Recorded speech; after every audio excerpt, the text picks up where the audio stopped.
Saadettin Köpeğin türbesi.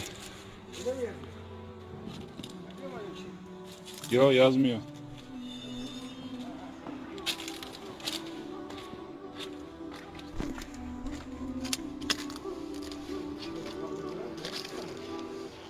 Bayağı yıkılmış ama.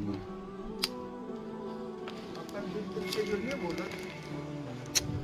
Bakın delik var bak. Ötür değil işte. Evet, dedim.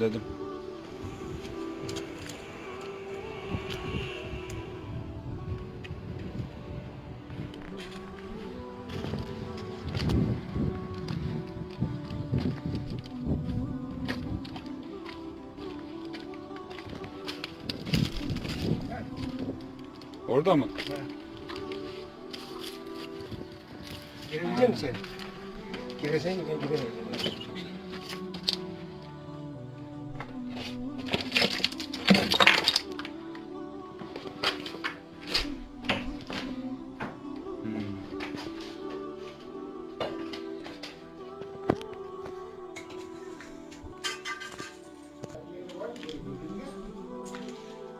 Evet, burasıymış.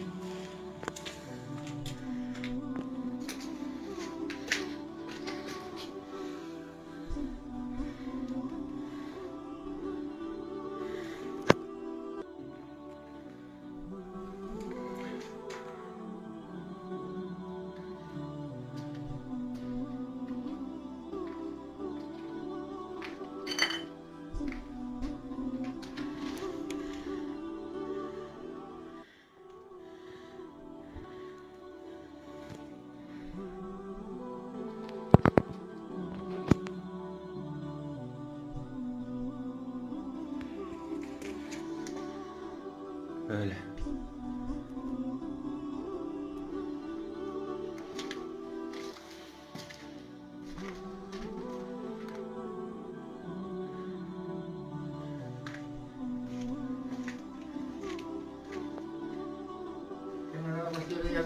Yok.